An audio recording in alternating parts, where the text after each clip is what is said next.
Now we've got one more speech left for you this evening, and I'm quite sure it's going to be a belter. It is, of course, the best man. He's the 5'8" cock from Edinburgh, whose colleagues have called him Laptop, because he's a small PC.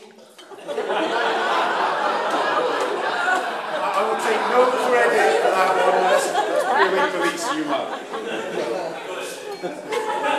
Now hopefully he'll abide by the rules as laid down by John and Joanne, and let's be honest, good taste, while he gives his speech.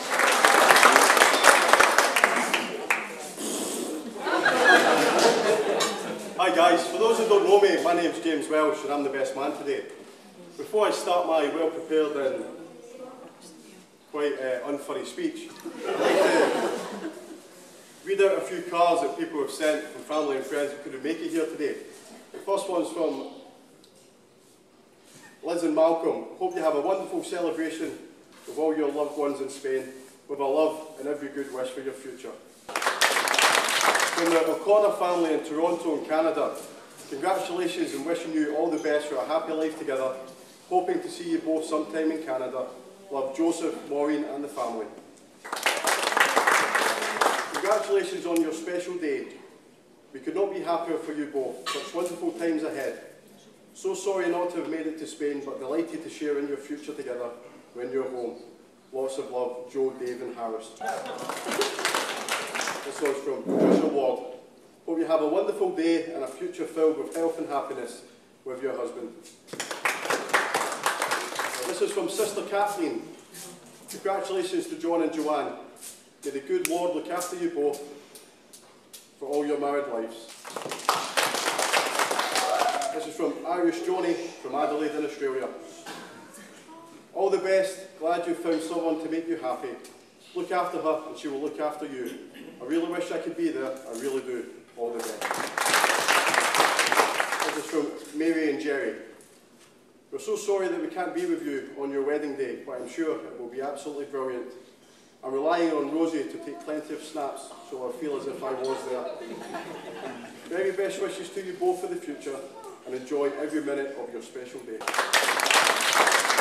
Lots of love and best wishes from Kate and Stuart. Have a great trip and a great wedding, mate. Really sorry I'll not be there with you, but thinking of you on the day. From Stevie Rogers. We hope you have a fabulous day, and Joanne, I bet you look like a princess.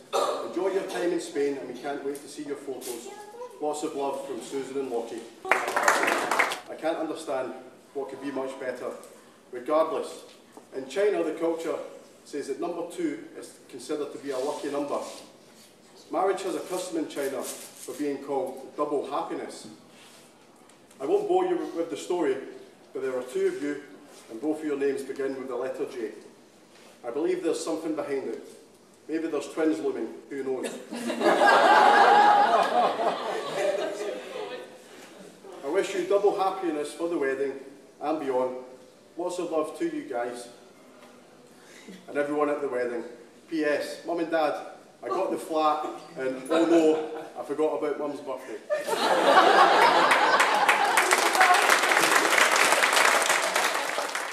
Right, here comes the quality speech. So if my jokes are pretty poor, if you laugh anyway, it'll give me a bit of a confidence booster. Okay, I'd like to take this moment to welcome all of you to Valencia and thank you for attending this special occasion. I have the honour as acting for Best Man for John today. I think you'll agree that Joanne looks absolutely stunning and is radiant in her wedding dress. The bridesmaids also look beautiful today, as do the flower girls.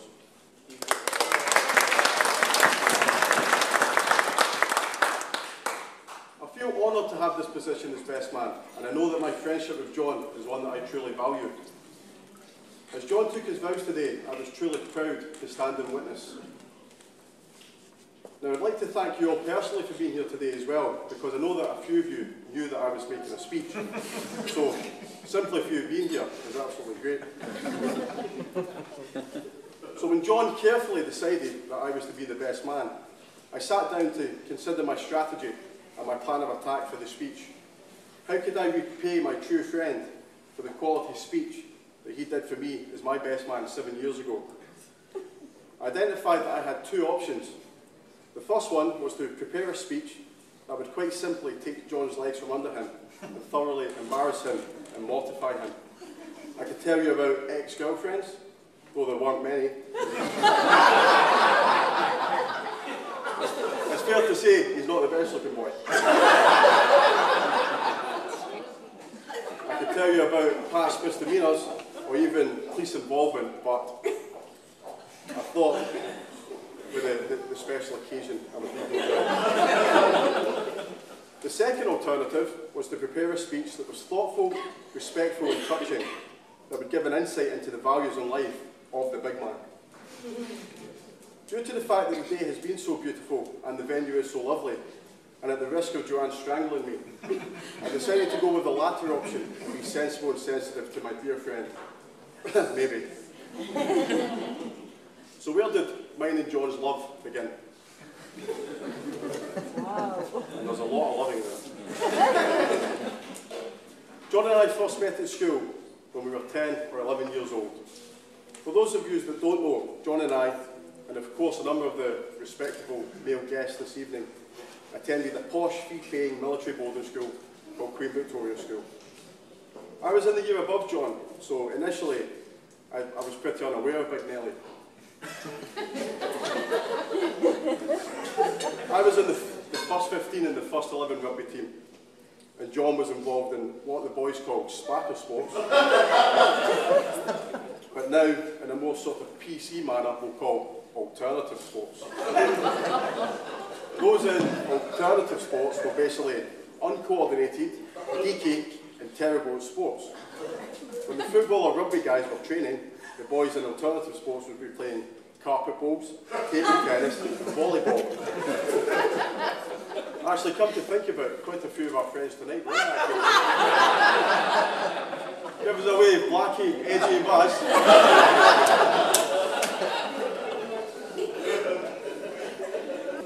Through encouragement and a very unhealthy diet, John bulked up and manned up and became a very accomplished sportsman. Rugby-wise, John is probably the most successful pupil of our era. He played for the Scottish Schools rugby team, and once, when he left school, he plays for the best club team in Scotland at that time. He's also had stints playing rugby in both France and Australia. He was such a good rugby player that he even played state-level rugby in Australia, where he played for South Australia. You wouldn't believe this with the sort of size and bulk of John, but he's actually also a very good football player. For a big lad, he's fast, skillful and nimble, so sporting-wise, quite a good chap.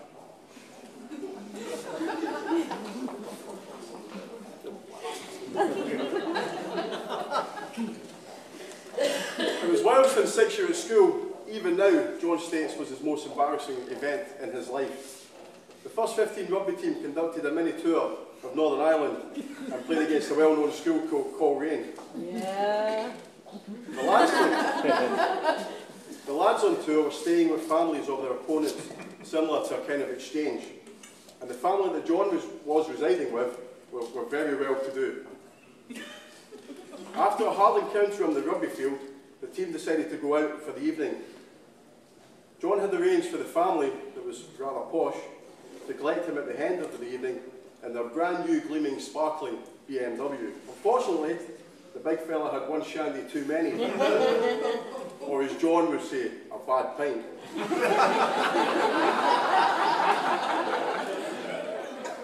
And after he was collected, he climbed into the back seat, where the effect of that bad pint became very evident, all over the seats of the brand new BMW. You can only imagine the family breakfast in the morning. John had to stand in front of the family, apologise, and read out a prepared, written sort of speech-stroke apology. John's achievements at school were not only sports-based, but he also excelled academically. I know looking at him today, with his Shrek-like looks,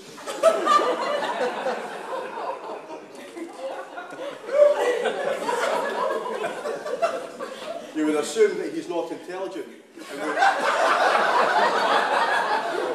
and would require some kind of remedial support. But John gained the best academic grades in his year at school and was a head boy no less. After school, John came to live in Edinburgh, living with his mum. John went to university and studied architecture at the Edinburgh Art School. It was during this period that our friendship evolved and developed. John and I became flatmates in a one-bedroom flat. I sleeping in the bedroom, John on the couch. At this stage, I'm going to mention something very personal about John. I think any sort of close family and friends know that John always wears Y-fronts. So you can imagine my horror every morning, coming into the living room, he's on the couch with the Y-fronts on. Absolutely disgusting. We were like an old married couple, with John making the dinner every night, and then me cleaning up and doing the housework. John and I were at university, and we developed a friendship through student nights on the town and copious amounts of alcohol. We would always go out and always had a taste for the high-end quality establishments. Actually, we would always end up in probably the worst club in Edinburgh at the time. For those that are familiar, it was the Subway Cowgate. A few of the boys there frequented that quite often. My good influence and guidance on the consumption of alcohol, because I'm such a good drinker, kept the big lad on the straight and narrow, and thankfully we both graduated from our courses with no problems. I really got to know John throughout our uni days, and his main life values were clear to see. John, without doubt, is one of the most honest, loyal, trusting and supportive people I know. He is 100% genuine and will back you to the hill. There have been a number of times and issues where John's thoughtful, intelligent and frank advice has resolved an issue. The big guy is one of the funniest lads that I know as well, and always has a story to cheer you up and make you laugh. He is well loved and respected by his friends, which is evident with the number that have made this trip to Valencia for the wedding.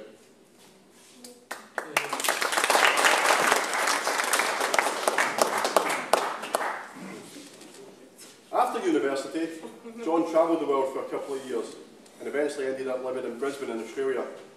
John was playing for rugby on a sports visa and working in a local public house called PJ O'Brien's to supplement his income. My defining memory of John in Australia was on our first day in Brisbane. My wife and I arrived at the flat to meet him and Connie, who was the master of ceremony. John had a black eye after a recent rugby match and had put on a bit of weight due to the amount of salad and Evian that he was eating. He'd been out with Connie the night before and was slightly stroke severely hungover. To be honest, the sight that met our eyes that day will haunt us until I die. To say that I'll never look at Sloth from the Goonies again is an absolute understatement. There you go. John was living in a proper backpacker's flat with Connie, myself and my wife Susan. I lived there for 4 months and it was just an absolute tremendous period of my life. To say it was a backpacker's flat though is a total understatement. John, as the flat leader, actively encouraged other flatmates to attract and persuade backpackers to move into the flat, thus reducing the weekly rent. There were only 6 beds, and at one point we had 15 people living in the flat. There were people sleeping on the floor, on the couches. You would literally go to bed at night and wake up with 3 new flatmates. It was also so disgusting that one of the girls that moved in decided to clean the bathroom, and a bath that we thought was brown was in fact blue. Great times though, and great memories. After travelling, John and I both returned to Edinburgh and progressed with our lives. After a period of time, John decided that he wanted to become involved in social work, helping disadvantaged families and children. This led to formal qualifications, and John is now a fully qualified social worker. John has excelled in this role, as he can easily relate to people, make them feel at ease, show empathy, understanding, and can identify areas where they need help. Now, while you're all sitting there thinking, gosh, Joanne's got herself a real gem here, I'm thinking, stalker. Let me explain my train of thought. John and I went to the same school. Okay, that's pretty normal. We went to uni in Edinburgh, that's pretty normal too. We went to Australia. Coincidences are starting to happen here. I worked in a school for challenging children. John did too. I became a social worker. John did too. I married a teacher.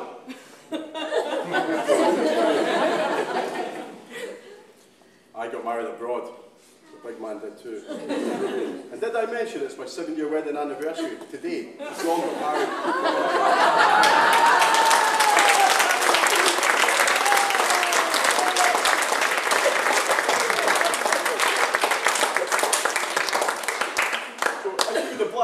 For the rest of the night if you call him Stalker John.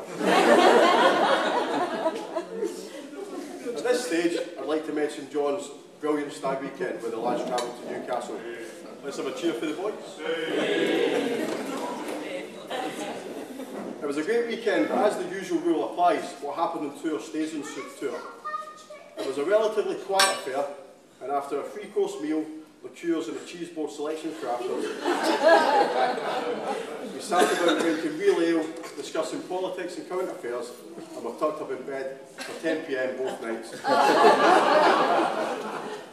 Actually, to be honest, one word sums up the whole weekend: mankini. And I've got pictures if anyone wants to see the big one. John and I also had an excellent Edinburgh stag night with Joanne's dad and some other family and friends. It was a chance to meet Lawrence before the wedding, and John and I had a great evening. The beers were flowing and the curry was great, so cheers for that as well, guys.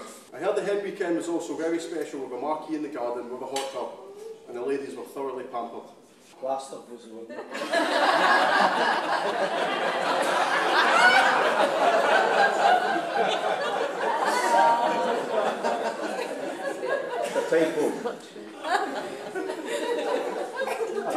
Before I conclude my speech, I have to talk about the one other important lady in John's life, other than his bride, and that's his mum, Lorraine.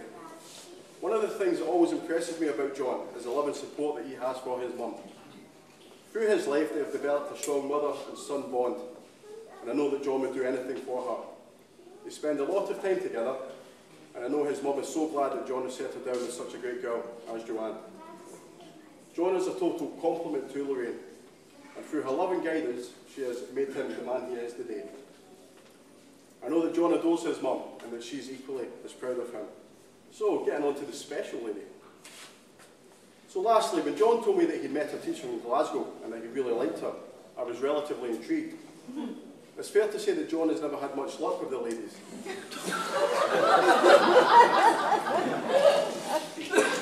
Is that kind of shred, kind of sloppy?